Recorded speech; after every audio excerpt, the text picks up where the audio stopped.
तो ये हमने ऑलरेडी पढ़ रखा है, इसको बस थोड़ा सा आपको रिवाइज करवा के फिर क्वेश्चन पे ले चलते हैं। Revaluation of assets and reassessment of liabilities. ये एसेट्स और लायबिलिटीज का जब रीवैल्यूड होता है, रीवैल्यूड मतलब एक नई वैल्यू मालूम करी जाती है, जब प्रॉफिट शेयरिंग रेशियो चेंज होता है तो सारी ऑर्गेनाइजेशंस ये काम करती है कि अपने एसेट्स को और लायबिलिटीज को रीवैल्यूड और रीअसेस करती है। अब उसके बाद ऑर्गेनाइजेशंस के ऊपर डिपेंड करता है कि उन्होंने इन फ्यूचर क्या डिसीजन लेना। उनके पास दो ऑप्शन होते हैं, एसेट्स और लायबिलिटीज को रीवैल्यूड करने के बाद दो ऑप्शन आते हैं। कौन से दो ऑप्शन बच्चे? सर पहला ऑप्शन इनके पास ये है कि जो ओल्ड वैल्यू थी इनके पास पहले से, जो ओल्ड वैल्यू थी,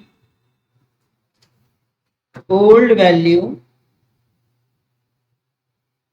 values of assets and liabilities shown in the books in the new books of accounts।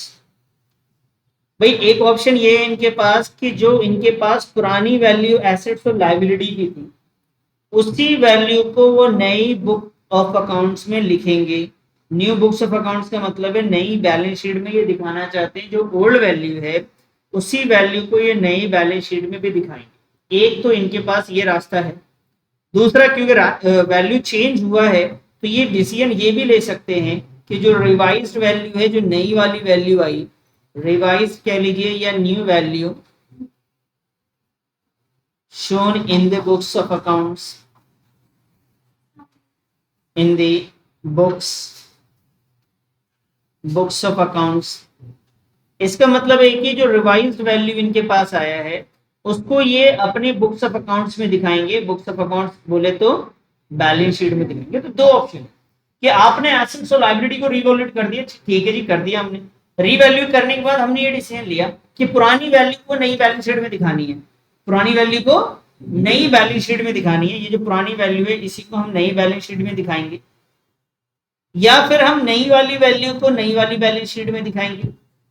ये नई बैलेंस शीट मतलब रेशियो चेंज हो जाने के बाद कि रेशियो चेंज हो जाने के बाद जो हम डिसीजन ले रहे हैं उसको नई बैलेंस शीट की बात करते हैं। तो ये आपके सामने दो रास्ते ओपन होते हैं। पहला कि अगर एसेट्स लायबिलिटी रीवैल्यूड हुआ तो हम ओल्ड वैल्यू को नई बैलेंस शीट में दिखा सकते हैं, और दूसरा रास्ता ये कि नई वैल्यू को नई बैलेंस शीट में दिखा सकते हैं। ओल्ड वाली को भी नई में दिखाया जा सकता है और न्यू वाली को भी नई बैलेंस शीट में दिखा सकते हैं। ये डिपेंड करता है कि डिसीजन मैनेजमेंट में क्या लिया गया, पार्टनर्स ने क्या लिया, अकाउंटेंट का काम क्या है। अगर मान लीजिए कि मैनेजमेंट ने ये डिसीजन लिया कि ओल्ड को न्यू में दिखाना है तो बेटा इसके लिए हमें एडजस्टमेंट्स करना पड़ेगा। इसके लिए हमें क्या करना पड़ेगा? एडजस्टमेंट्स करना पड़ेगा through the capital partners capital account. हम एडजस्ट करेंगे उस प्रॉफिट को, उस लॉसेस को जो एसेट्स और लायबिलिटीज के रीवैल्यूड करने की वजह से हुआ है। हम क्या करेंगे? इसके लिए एक एडजस्टमेंट्स करेंगे। क्या करेंगे सर? एडजस्टमेंट्स करेंगे। ये एडजस्टमेंट कैसे किया जाएगा बेटा? तो adjustment through partners capital account, partners capital account in their gaining and sacrificing ratio। ये हम एडजस्ट कर देंगे उनके गेनिंग और सैक्रिफाइसिंग रेशियो में। क्या करेंगे बेटा? एडजस्ट करेंगे किसके रेशियो में? गेनिंग सैक्रिफाइसिंग के रेशियो में एडजस्ट कर देंगे। सर बात समझ में नहीं आई। बेटा देखो, बात समझने के लिए यह है कि ओल्ड वैल्यू आपके सामने जो है वो गिवन है और एक नई वैल्यू भी आपके सामने गिवन है। ये दो वैल्यू है। बिल्डिंग की वैल्यू मैं मान के चलता हूँ कि बिल्डिंग की दो वैल्यूज है, एक 10 लाख है और एक 12 लाख। ठीक है जी। तो अब बात करते हैं मैनेजमेंट के हिसाब से। मैनेजमेंट ने ये कहा कि जो ओल्ड वैल्यू 10 लाख है और न्यू वैल्यू 12 लाख है, तो इससे हमें ना वैल्यू बढ़ गया हमारे बिल्डिंग का, तो हमें तो हुआ है प्रॉफिट। क्या हुआ बेटा? तो 2 लाख का प्रॉफिट है। ठीक है जी, प्रॉफिट है। अब ऐसा करो, इसका ना एक एडजस्टमेंट कर दो। आप ऐसा ध्यान रखना कि जो नई बैलेंस शीट आप बनाओगे उसमें ये नई वैल्यू को मत दिखाना, इसी ओल्ड वाली वैल्यू को ही बिल्डिंग में नाम से दिखा देना 10 लाख। सर अरे वैल्यू तो चेंज हो गई है सर, आप वैल्यू चेंज कर रहे हो, उसका प्रॉफिट भी आपस में बांट रहे हो, और उसके बावजूद आप ये कहते हो कि बैलेंस शीट में न्यू वैल्यू नहीं होनी चाहिए, ओल्ड वैल्यू होनी चाहिए। तो अगर मैनेजमेंट ने ये डिसीजन लिया है तो अकाउंटेंट को उसी के हिसाब से काम करना है। मैनेजमेंट ने डिसीजन लिया कि ओल्ड वैल्यू को किस में दिखाना है, ये जो न्यू बैलेंस शीट आएगी ना उसके अंदर कौन सी वैल्यू दिखाएंगे, बोलो फटाफट, ओल्ड वैल्यू को ही दिखाएंगे।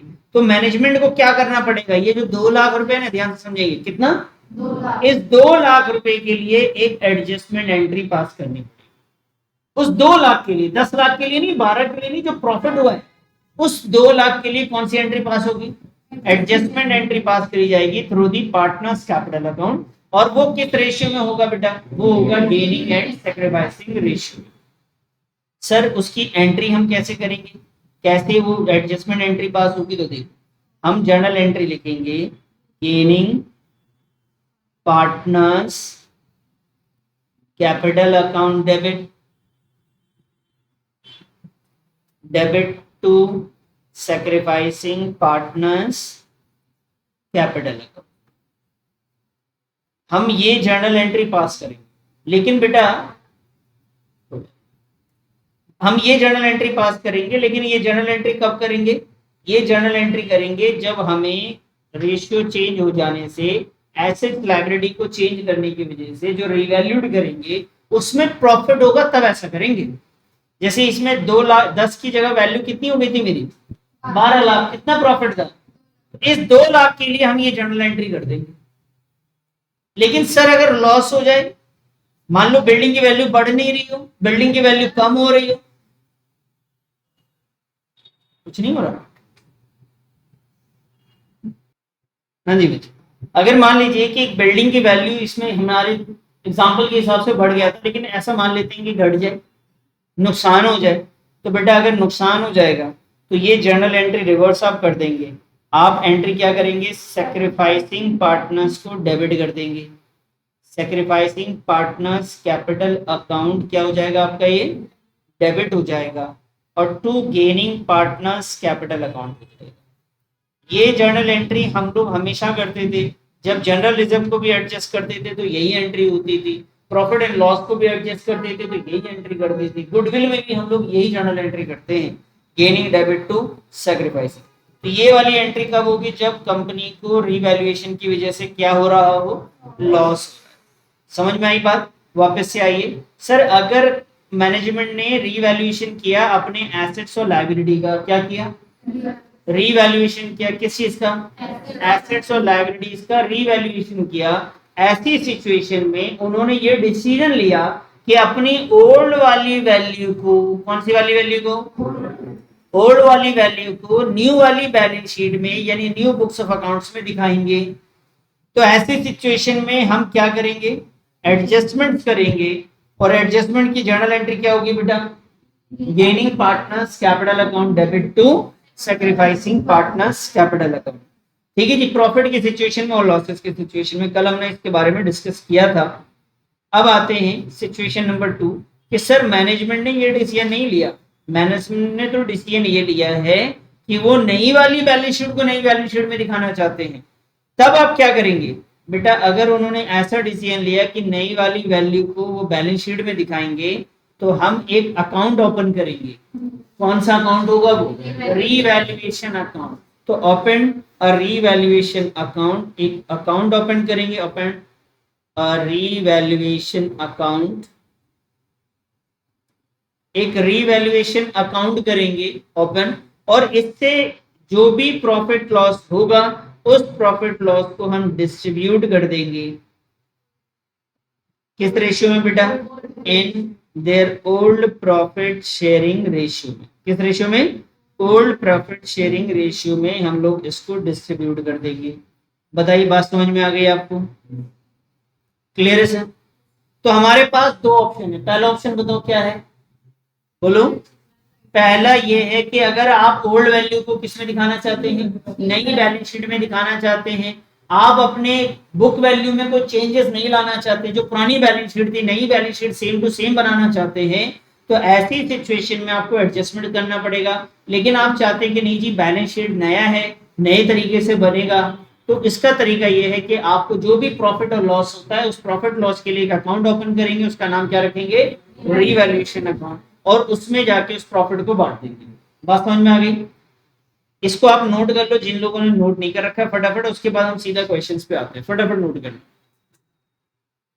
ये कॉन्सेप्ट ज्यादा बेहतर तब होगा जब हम आएंगे क्वेश्चन पे, ऐसे क्वेश्चन बनाते हैं।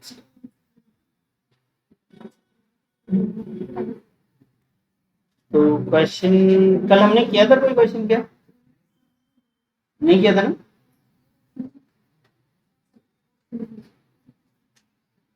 आइए आज हम लेते हैं, सबसे पहले करेंगे question number 27।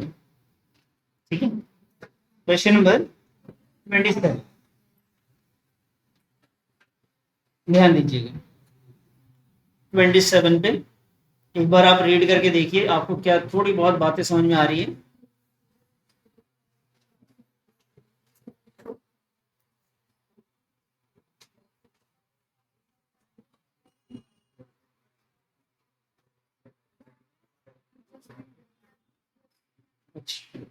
A, B, C are sharing profit losses in the ratio of 2:1।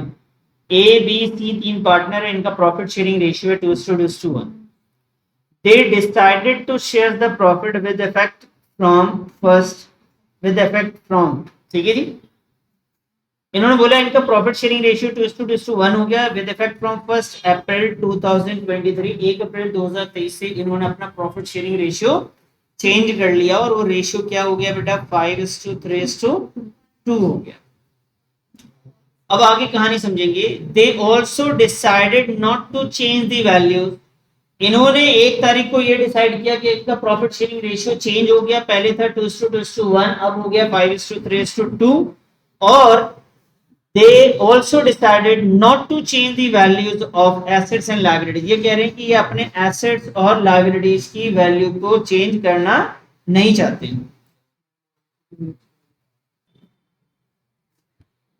हाँ जी, तो इन्होंने 2 डिसीजन लिया बेटा। पहला डिसीजन ये था कि इनका प्रॉफिट शेयरिंग रेशियो चेंज हुआ। दूसरा डिसीजन ये था कि इन्होंने ये कहा कि ये अपने बैलेंस शीट में जो भी इनके पास एसेट्स है और जो भी लाइबिलिटीज है उसको, उसकी वैल्यू को चेंज नहीं करना चाहते अपने बुक्स ऑफ अकाउंट्स।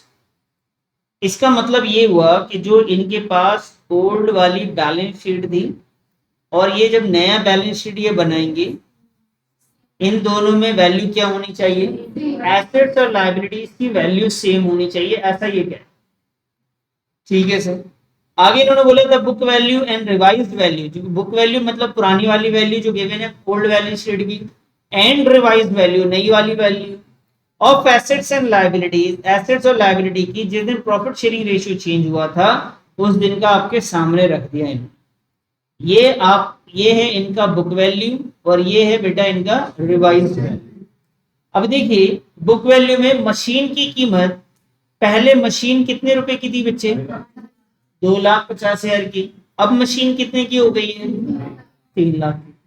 पहले मशीन कितने की थी, 2,50,000 की। अब मशीन कितने की है, 3 लाख रुपए की मशीन। तो मशीन की वैल्यू बढ़ गई है, कितने की बढ़ गई, 50,000 से बढ़ गया। फायदा कितना हुआ इसमें, 50,000 का प्रॉफिट हुआ। अब इस प्रॉफिट के बारे में हम बात करें कि ये डिपेंड करता है क्वेश्चन के ऊपर। क्वेश्चन अगर कह रहा है कि ओल्ड वैल्यू जो 2.5 लाख है वही न्यू बैलेंस शीट बनाएंगे, जब नई बैलेंस शीट हम बनाएंगे उसमें यही वाली वैल्यू को लिखेंगे, तब इस 50,000 का आप क्या करोगे, एडजस्टमेंट करोगे। इस 2.5 लाख का एडजस्टमेंट नहीं हो रहा है, इससे होने वाला प्रॉफिट और लॉस उसका एडजस्टमेंट होगा।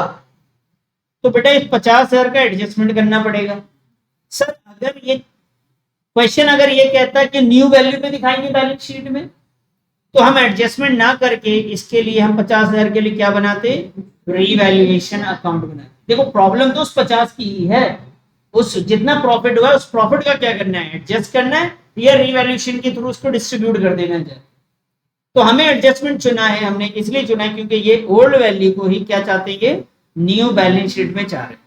क्लियर है सर। तो ऐसी सिचुएशन में जितने प्रॉफिट्स होंगे उसके लिए हमें एडजस्टमेंट एंट्री पास करनी पड़ेगी, जितने लॉसेज होंगे उसके लिए भी क्या पास करना पड़ेगा, एडजस्टमेंट एंट्री। तो चेक करते हैं पहले प्रॉफिट कितना हुआ, लॉसेज कितना हुआ।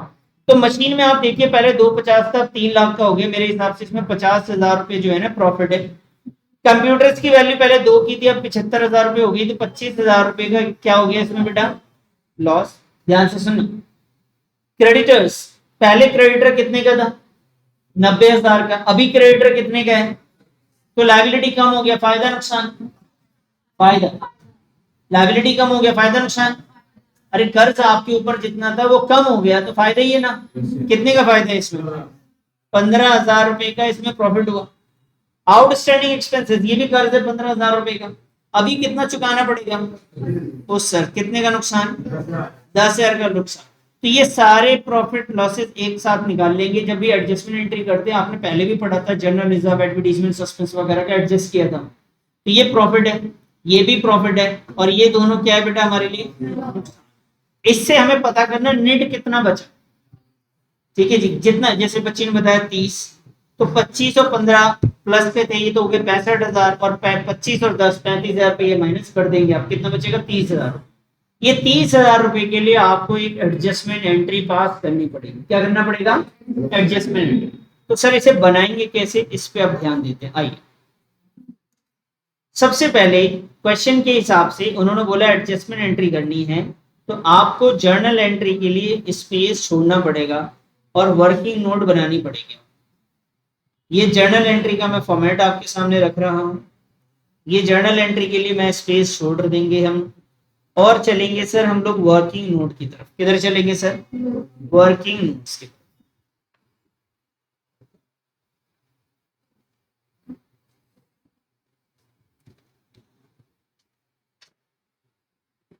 वर्किंग नोट्स में सबसे पहले हम पता करेंगे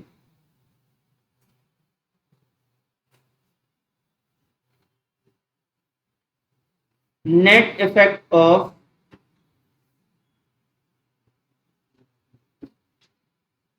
revaluation of assets and revaluation of assets and reassessment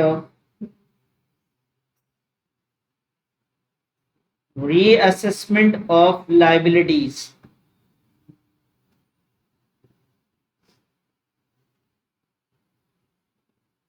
अच्छा सर, अब एक एक करके नाम लिखेंगे जो जो एसेट्स थे हमारे पास। बताइए कौन कौन से एसेट्स आपके पास, मशीनरी,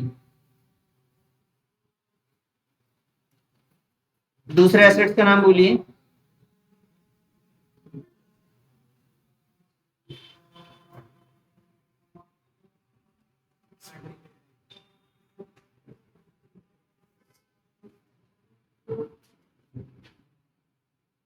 मशीनरी, कंप्यूटर, सिंडिकेटर, और बोलिए,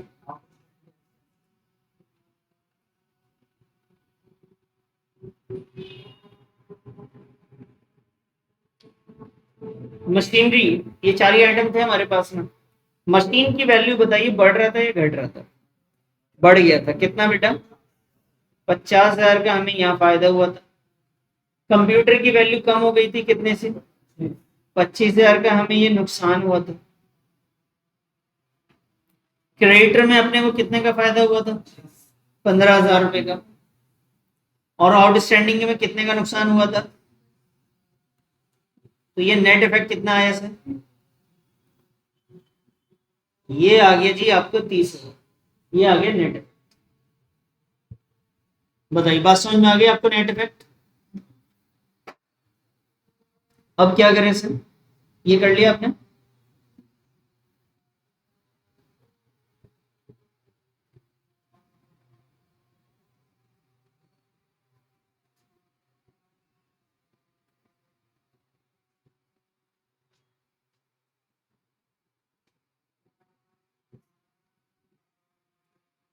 अब बताइए सर, ये जो 30,000 रुपए का हमें प्रॉफिट दिख रहा है, लॉस दिख रहा है, क्या है ये, क्या है बेटा ये, बोलो। इस प्रॉफिट का हम क्या करेंगे, या तो हमारे पास दो रास्ते थे, मैंने आपको जैसे सिखाया था कि अगर वो कहता है कि न्यू बैलेंस शीट में न्यू वैल्यू को लिखेंगे, तब तो उसके लिए हम रीवैल्यूएशन अकाउंट बनाते, लेकिन ऐसा क्वेश्चन ने कहा नहीं। तो हमारे पास एडजस्टमेंट होगा, और एडजस्टमेंट कैसे होगा, गेनिंग डेबिट टू सेक्रीफाइसिंग में प्रॉफिट के लिए। तो सबसे पहले इसमें तो गेनिंग पार्टनर्स भी निकालना पड़ेगा। आइए sir calculation of gaining and sacrificing partners कर लें।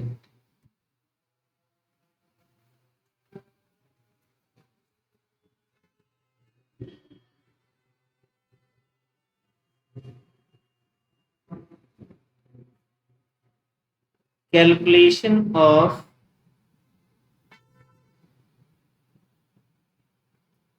gaining and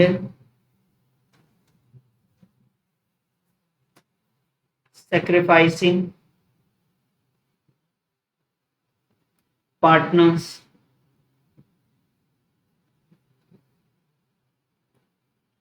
calculation of gaining and sacrificing partner, उसके लिए हमें दो चीजें चाहिए बेटा, एक ओल्ड शेयर चाहिए और एक हमें चाहिए सर न्यू शेयर।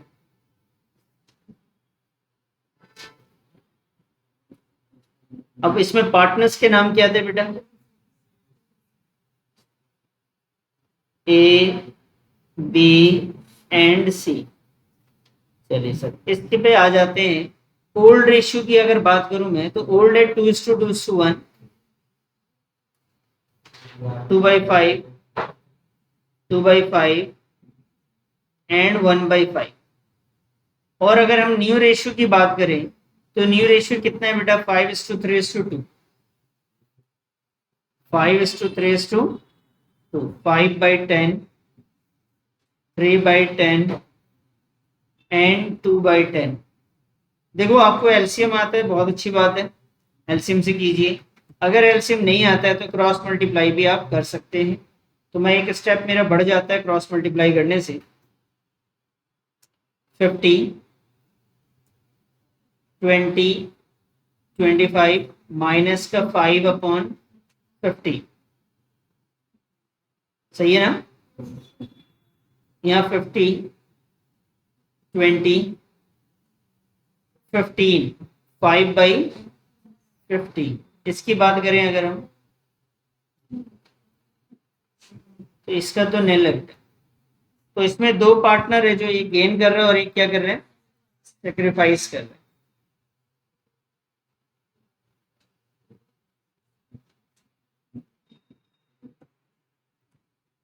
इसमें लिखा हमने माइनस का 1/10, ये सेक्रीफाइस, ये गेन था। और बेटा इसको हम लिख सकते हैं 1/10 और ये हमारा क्या कर रहा है? सेक्रीफाइस। तो जर्नल एंट्री क्या बनेगी बता सकते हैं आप? बोलो। A is capital account debit to B is capital account. आइए सर यहाँ पे लिख लेते हैं।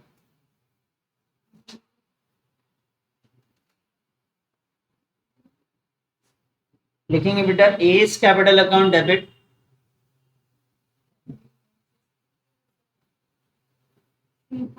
A is capital account debit to B is capital account। Narration आप लिख लीजिए, being revaluation of assets and liabilities adjusted। अब अमाउंट की अगर बात करोगे तो एक पार्टनर्स का जो गेन है वो 1/10 और सेक्रीफाइस भी 1/10 था। तो बेटा जो नेट इफेक्ट आया था वो कितना था? नेट इफेक्ट आपका 30,000 रुपये आया था बच्चे। कितना आया था? तो ये 30,000 का 1/10 करेंगे तो इसका आ जाएगा 3,000 और इसका भी कितना आ जाएगा सर? 3,000। ये इसकी जर्नल एंट्री हो जाएगी। बताइए बात समझ में आ गई आपको? क्लियर है ये? कोई डाउट है तो पूछ लें।